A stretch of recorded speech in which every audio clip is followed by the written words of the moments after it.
Good Friday morning, everyone, and welcome into today's daily Bible reading for November the 10th. Today we are reading together from Second Chronicles chapter 20, which is going to detail for us the battle, well, sort of the battle that Jehoshaphat and his people are going to have against some armies from the east that are marching upon Jerusalem. There is a very serious reaction of fear and trepidation from Jehoshaphat, and yet he responds to that. He follows that fear and trepidation up by doing the right thing, and the right thing is going to God. So let's read all about that here in Second Chronicles chapter 20.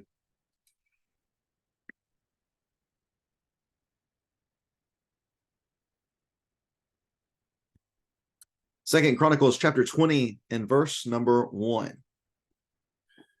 After this, the Moabites and Ammonites, together with some of the Maonites, came to fight against Jehoshaphat.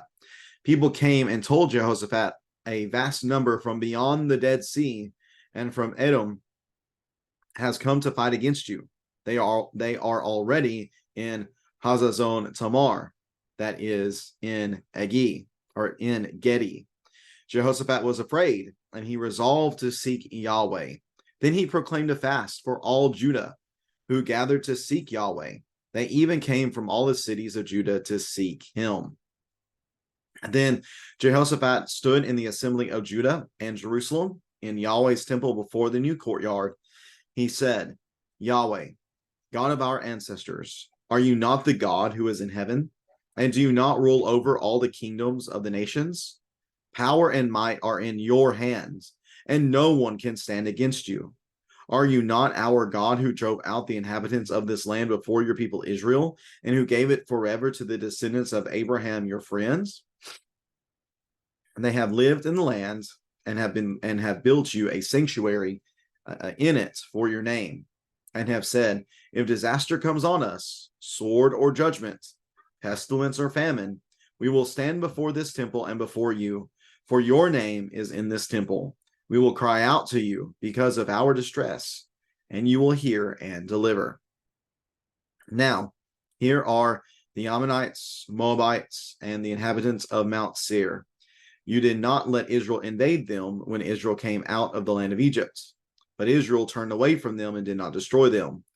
Look how they repay us by coming up to drive us out of your possession that you gave us as an inheritance. Our God, will you not judge them? For we are powerless before this vast number that comes to fight against us. We do not know what to do, but we look to you.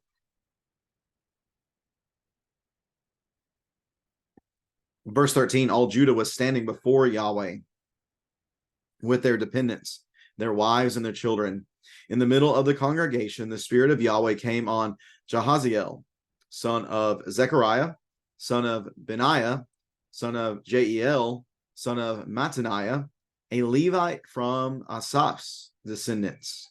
And he said, listen carefully, all Judah, and you inhabitants of Jerusalem, and King Jehoshaphat. This is what Yahweh says. Do not be afraid or discouraged because of this vast number, for the battle is not yours, but God's. Because of this vast number, tomorrow, verse 16, go down against them. You will see them coming up the ascent of Ziz, and you will find them at the end of the valley facing the wilderness of Jeruel. You do not have to fight this battle. Position yourselves, stand still, and see the salvation of Yahweh. He is with you, Judah and Jerusalem. Do not be afraid or discouraged. Tomorrow go out to face them, for Yahweh is with you. Then Jehoshaphat knelt low with his face to the ground, and all Judah and the inhabitants of Jerusalem fell down before Yahweh to worship him. Then the Levites from the sons of the Kohathites and the Korahites stood up to praise Yahweh, God of Israel, shouting loudly. In the morning they got up early and went out to the wilderness of Tekoa. As they were about to go out, Jehoshaphat stood and said, hear me, Judah and you inhabitants of Jerusalem. Believe in Yahweh your God, and you will be established. Believe in his prophets, and you will succeed. Then he consulted with the people and appointed some to sing to Yahweh and some to praise the splendor of his holiness. When they went out in front of the armed forces, they kept singing, "Give thanks to Yahweh, for his faithful love endures forever." The moment they began their shouts and praise, Yahweh set an ambush against the Ammonites, Moabites, and the inhabitants of Mount Seir, who came to fight against Judah, and they were defeated. The Ammonites and Moabites turned against the inhabitants of Mount Seir and completely annihilated them. When they had finished with the inhabitants of Seir, they helped destroy each other. When Judah came to a place overlooking the wilderness, they looked for the large army, but there were only corpses lying on the ground. Nobody had escaped. Then Jehoshaphat and his people went to gather the plunder. They found among them an abundance of goods on the bodies and valuable items, so they stripped them until nobody could carry any more. They were gathering the plunder for 3 days because there was so much. They assembled in the valley of Berakah on the 4th day, for there they blessed Yahweh. Therefore, that place is still called the valley of Berakah today. Then all the men of Judah and Jerusalem turned back with Jehoshaphat, their leader, returning joyfully to Jerusalem, for Yahweh enabled them to rejoice over their enemies. So they came into Jerusalem to Yahweh's temple with harps, lyres, and trumpets. The terror of God was on all the kingdoms of the lands where they heard that Yahweh had fought against the enemies of Israel. Then Jehoshaphat's kingdom was quiet, for his God gave him rest on every side. Jehoshaphat became king over Judah. He was 35 years old when he became king, and he reigned 25 years in Jerusalem. His mother's name was Azubah, daughter of Shilhi. He walked in the ways of Asa, his father. He did not turn away from it, but did what was right in Yahweh's sight. However, the high places were not taken away. The people had not yet set their hearts on the God of their ancestors. The rest of the events of Jehoshaphat's reign, from the beginning to the end, are written in the events of Jehu, son of Hanani, which is recorded in the books of the king of Israel's kings. After this, Judah's king Jehoshaphat made an alliance with Israel's king Ahaziah, who was guilty of wrongdoing. Jehoshaphat formed an alliance with him to take ships to go to Tarshish, and they made the ships in Ezion Geber. Then Eleazar, son of Dodavahu of Marashah, prophesied against Jehoshaphat, saying, "Because you formed an alliance with Ahaziah, Yahweh has broken up what you have made." So the ships were wrecked and were not able to go to Tarshish. And that is 2 Chronicles chapter 20. The enemy in this particular text is described as the Moabites, the Ammonites, and the Maonites, or those are all might also be identified as some of the Edomites. And this obviously must have been a very impressive army, someone that would strike fear in whoever they're going up against, because the text tells us that Jehoshaphat was afraid. And it's interesting that Jehoshaphat was afraid because previously he had an army that was 1,100,060 men strong. So over a million men were in Jehoshaphat's army. So how massive must this other army of the pagans been for Jehoshaphat to be afraid? I mean, seems to me to be pretty massive. And he does not know about them until there was somebody who tells him that, hey, this army that is coming up from the east, from beyond the Dead Sea, is it's about 50 miles from us, where they were whenever Jehoshaphat found out about them. So yes, his initial reaction is fear because of the simple vastness of the army, the size of the army. Again, he has 1 million strong himself, so this must have been a huge army. But he responds to this fear by proclaiming a fast and instructing everyone that they need to seek Yahweh. So in response to his fear, what seems to be legitimate fear based on the size of his army, he decides to turn that fear over to God. So he stands in the assembly of Judah and Jerusalem. He does this in Yahweh's temple in the new courtyard, and he prays to God, and he acknowledges that God is the most powerful God, that he is the God who rules and who has power over the nations of the earth. He is the God who is able to drive out the inhabitants of the land that they are themselves living in, they being the descendants of Abraham, his covenant people. And yet, here they are presenting themselves against his people. Now, what we see beginning in verse number 8, when it talks about the temple and the sanctuary, this is 2 Chronicles chapter 6, the prayer of Solomon at the dedication of the temple. This is that prayer in 2 Chronicles chapter 6 coming to life. This is that text being put into practice. That remember, Solomon said, whenever we have pestilence in the land, or whenever someone sins, or whenever there's an enemy that is going up against us, and we come to this place and we face toward you, and we pray to you, hear us and respond. So that's what God is doing, or that's what Jehoshaphat is doing here. He is carrying out the instruction of Solomon from 2 Chronicles chapter 6. So here he says, here are the Ammonites, the Moabites, the inhabitants of Mount Seir, who are coming up against us. And he makes mention here that whenever we were coming out, whenever us, the people of Israel, many years ago, whenever we were coming out of Egypt, you didn't let us invade these people. You told us to just go right on past them. So basically, you showed mercy to them in the fact that we did not come up against them. But look how they are repaying us. Look how they were repaying you by now coming up against us. So God, will you not judge them for this failure to repay your kindness and mercy with peace? Basically, the idea here. He acknowledges, he humbles himself, says, we are powerless before this vast number that comes to fight against us. Remember, even though he has a large army himself, and even though they make great fortifications, so he acknowledges that on our own, we're not going to survive this. So we turn it all to you. We look to you for guidance. We look to you for deliverance. This is, in my estimation, just the absolute perfect response that Jehoshaphat could have in this particular situation. And unsurprising to any of us, Yahweh responds, and he responds by his spirit coming on Jahaziel, who is a descendant from the great worship leader Asaph from David's day, I believe.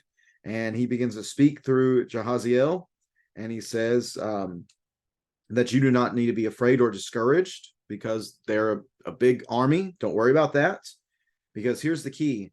The battle is not yours, but God's. The battle is not yours, but God's. So tomorrow you're going to go out, and tomorrow you're going to see them, but you don't have to actually fight this. You just need to position yourself where I tell you to be positioned. You need to stand there, and you need to see God deliver salvation to you. Again, do not be discouraged. Tomorrow go out to face them, for Yahweh is with you. So from this, we can tell Yahweh's going to take care of this issue. They're not even going to have to fight. And that's, again, just an incredible thought that how could God possibly, I shouldn't say, well, how could he possibly, but what is he going to use this time in order to bring salvation to his people?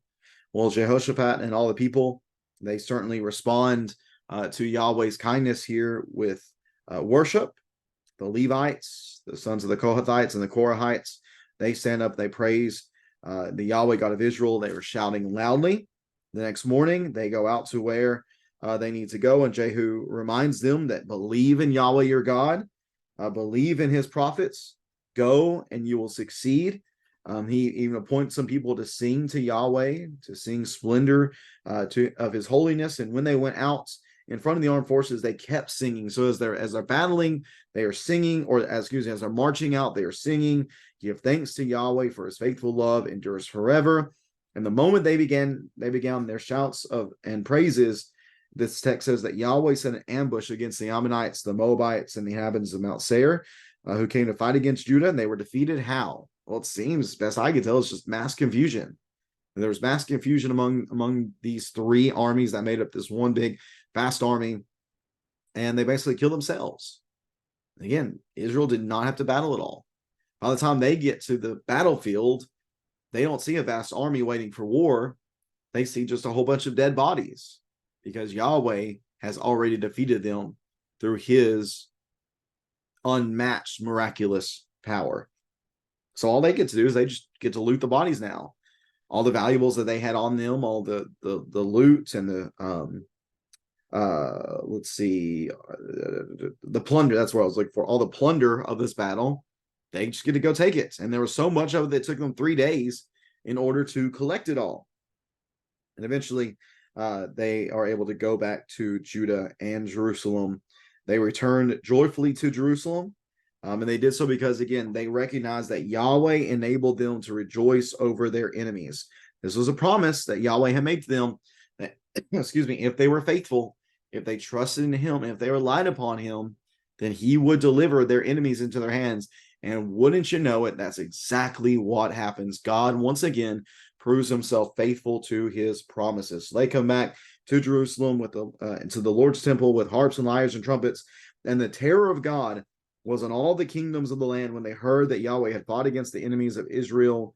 And God, because this gave them rest on every side. We get the summary of Jehoshaphat's reign in verses 31 through 34. He walked in the ways of Asa his father and did not turn away from it, but did what was right in Yahweh's sight. And again, we have a pretty decent pattern of good faithfulness in Judah as opposed to the constant lack of faith in Israel. But that doesn't mean things were perfect. All the high places were taken away. And unfortunately, the people had not set their hearts on the God of their ancestors, but that was not for a lack of trying on Jehoshaphat's part. Let's recognize that. He was the one who continually sent out the teachers to go among the land and teach people about Yahweh and to seek to turn their hearts to Yahweh. So, and that just sets forth the principle that the leadership did everything he was supposed to. He led the people to the water that was a knowledge of Yahweh, leading to faith in Yahweh. And yet, unfortunately, they didn't take it. And really, this is just going to set up, I think, the downfall of Israel, or Judah, excuse me, moving forward. In that even whenever the leaders were good, the people didn't exactly follow suit, unfortunately. And then finally, we see the last thing that's mentioned about Jehoshaphat is that he made another just dumb alliance. This wasn't smart.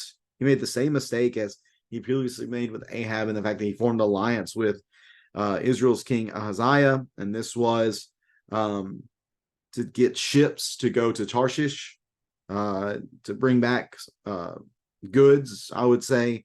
And yet here we have Eliezer, who is a prophet, who comes against Jehoshaphat and just says, what you did, not smart, and Yahweh is going to break it up.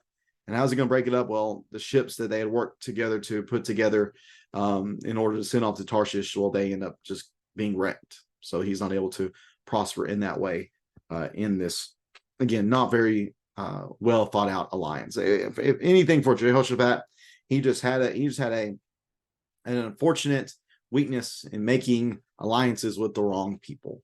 That's probably the worst thing we could say about him. But generally speaking, Jehoshaphat's reign was a really good one. He was a great king. He did a lot of really good things, and certainly he did what he could to set up Judah for success long term. But again, the people had to make the decision themselves to do what was right. And unfortunately, they don't choose to do that. We're going to see that moving forward, how that really gets the nation into trouble. Well, if you have any questions or comments about this text here in 2 Chronicles chapter 20, please feel free to leave that in the comment section below. And I do appreciate you taking some time to read along with me on this Friday. I hope that you have a great rest of your Friday and that you'll join me again tomorrow as we read together from 2 Chronicles chapter 21, which is going to tell us about Judah's king Jehoram. Jehoshaphat is going to move on, and we're going to see Jehoram come on the scene. He only has one chapter, so we'll read about that tomorrow. Thanks again for tuning in. Have a great Friday, everyone. Take care, and God bless.